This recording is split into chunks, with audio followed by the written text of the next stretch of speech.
कर रहा है और वाकई में मदद कर रहा है। तो चलिए मैं सबसे पहले नाम लूंगा गूगल के सीईओ सुंदर पिचई। आप सोचिए कि अगर गूगल के सीईओ सुंदर पिचई आगे आए हैं मदद करने के लिए, तो सोचिए कि उन्होंने देखा होगा कि हिंदुस्तान में हालात कितने खराब हैं।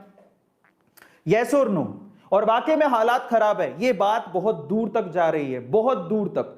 सुंदर पिचई हिंदुस्तान की मदद करने के लिए, इंडिया की मदद करने के लिए आगे आए हैं। उन्होंने क्या लिखा है जरा आप देखिए। ओवरऑल 135 करोड़ रुपए डोनेट किया उन्होंने, 135 करोड़ अलग अलग वे से उन्होंने डोनेट किए, जो कि सहायता हिंदुस्तान तक पहुंचेगी। कैसे पहुंचेगी? उन्होंने लिखा, devastated to see the worsening COVID crisis in India.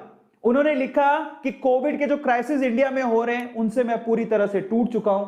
और सबसे खास बात, गूगल एंड गूगलर्स का क्या मतलब है? गूगल खुद जिसने 135 करोड़ की मदद की है, और गूगलर्स का मतलब जो एम्प्लॉइज गूगल में काम करते हैं उनको उन्होंने गूगलर्स कहा है। वहां के एम्प्लॉइज ने भी हिंदुस्तान की मदद करने के लिए ऑलमोस्ट 1 करोड़ 35 लाख रुपए इकट्ठा किए, जो डोनेट हुआ है। मतलब इतना 1 करोड़ 1.5 करोड़ के करीब उन्होंने भी इकट्ठा किया है, एम्प्लॉइज ने भी, वो भी डोनेट हुआ है। और वो कैसे डोनेट हुआ है? गिव इंडिया को दिया जा रहा है और यूनिसेफ को दिया जा रहा है, जो मदद एक्चुअली इंडिया को इनडायरेक्ट वे से पहुंचेगी। और हाईली रिस्क पर उन्होंने कहा है कि हमारी कम्युनिटी हाईली रिस्क पर है, इसलिए हमें भी ध्यान देने की जरूरत है, और इसीलिए उन्होंने मदद की। अब आप ये सोचिए कि देखो, यहां से अच्छे इंसान और फायदा उठाने वाले इंसानों का पता लग जाता है। क्या इन्होंने कोई गलत बात की? नहीं, इनको पता लगा सिचुएशन बहुत खराब है, इन्होंने बोला हम मदद करेंगे। गूगल से 135 करोड़ की मदद आई है, ये मदद हिंदुस्तान तक पहुंचेगी और लोगों तक जाएगी।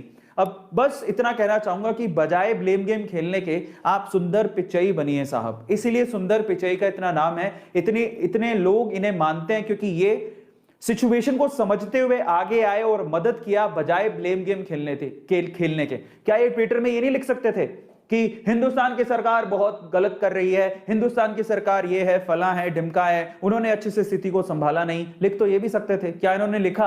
क्योंकि ये जानते हैं कि ये पैंडेमिक है और इसमें बहुत बड़े बड़े देश भी फेल हो गए थे। अगर आप 2020 के आंकड़े उठाओगे तो बड़े बड़े देश जहां पर लोगों ने सोचा नहीं था कि कोरोना जैसी सिचुएशन पैदा हो जाएगी, उनकी हालत खराब हो गई थी। हम तो फिर भी इंफ्रास्ट्रक्चर के हिसाब से हिंदुस्तान बहुत नीचे आता है, लेकिन बड़े बड़े देशों ने 2020 में बुरे बुरे दिन देखे हैं, इतनी मौतें हुई हैं वहां पे।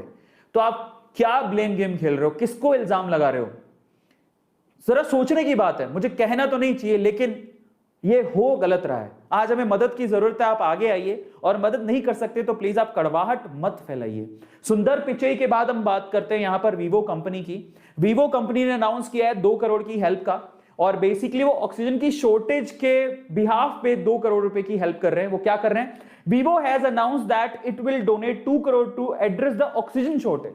हिंदुस्तान में ऑक्सीजन की शॉर्टेज के लिए 2 करोड़ रुपए वो उन्होंने डोनेट किया है। तो ये बहुत बड़ी बात है। वीवो कंपनी का आप लोग जानते हैं हिंदुस्तान में ये बिजनेस करते हैं, चाइना की कंपनी है, बट फिर भी इन 2020 Vivo had donated over 19 lakh mask. Vivo ने 9 लाख मास्क डोनेट किए थे, और 15,000 पीपी सूट्स डोनेट किए थे, और 50,000 लीटर सैनिटाइजर डोनेट किए थे। तो उन्होंने पहले भी किया है, अभी फिर से वो आगे आए और उन्होंने मदद की है 2 करोड़ रुपए की। इसके अलावा और कौन है? इसके अलावा देखिए, जो क्रिकेटर्स हैं जिनको वाकई में हिंदुस्तान से प्यार है, ये ऐसे क्रिकेटर्स हैं जैसे ऑस्ट्रेलिया के पैट क्यूमिंस, आप जानते होंगे, बहुत अच्छे क्रिकेटर है। ये कहते हैं कि हिंदुस्तान से मुझे बहुत लगाव है। उन्होंने ट्विटर पे लिखा, उन्होंने कितने डोनेट किए हैं? $50,000 डोनेट किए, यानी कि लगभग 28,82,429 रुपए के समथिंग इतना होता होगा शायद।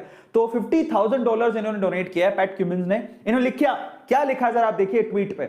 India is a country I have come to love dearly over the years, and the people here are some of the warmest and kindest I have ever met. उन्होंने लिखा कि इंडिया एक ऐसी कंट्री है जहां पर लोग हमें बहुत प्यार करते हैं, बहुत सम्मान देते हैं, ठीक है, और ये बहुत इंपॉर्टेंट है। एंड फाइनली उन्होंने लिखा, to know so many are suffering so much at this time, ठीक है, मी सैडन्स मी ग्रेटली, मुझे बहुत इस चीज को जान के दुख हो रहा है। एंड फाइनली क्यूमिन, उन्होंने ये लिखते हुए ये डोनेट किया है $50,000 हमारे इंडिया के रिलीफ फंड में।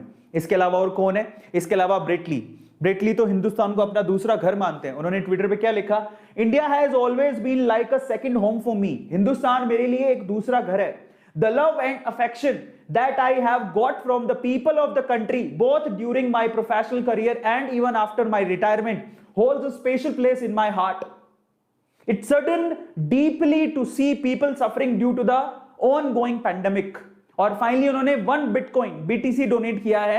1 BTC की कीमत आज 40,45,000 रुपए है, तो 40,45,000 रुपए उन्होंने डोनेट किया है। तो ये थे ब्रिटली, जो चाहते तो ब्लेम गेम खेल सकते थे, जो चाहते तो करवाहट पैदा कर सकते थे, लेकिन वो जानते हैं कि हम इस अर्थ पे रहते हैं, हम ह्यूमैनिटी की रक्षा करना चाहते हैं और ह्यूमन की रक्षा करनी बहुत ज्यादा जरूरी है, और इसीलिए उन्होंने डोनेट किया है। जरा समझिए राजनीति करने से क्या होगा।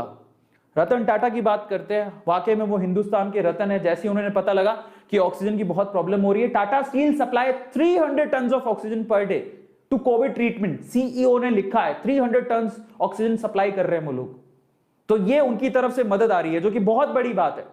अब रतन टाटा को तो हर एक इंसान उन्हें सल्यूट करना चाहिए। जब भी हिंदुस्तान में कोई प्रॉब्लम आती है तो ये इंसान वाकई में आगे आते हैं, इनकी कंपनी आगे आती है और मदद करती है। बहुत बहुत बहुत बड़ी बात है, इसलिए ये हमारे लिए, हमारे हिंदुस्तान के लिए रतन है। अब चाहते तो ये भी ब्लेम गेम खेल सकते थे, लेकिन आप इनको कभी भी कड़वाहट घोलते नहीं देखोगे। इसलिए मैं आप लोगों से कहूंगा कि कड़वाहट घोलने वाले लोगों से दूर रहिए साहब, क्योंकि आधी नेगेटिविटी कोरोना ने फैला के रखी और आधी नेगेटिविटी उन्होंने फैला के रखी, जो कि हमें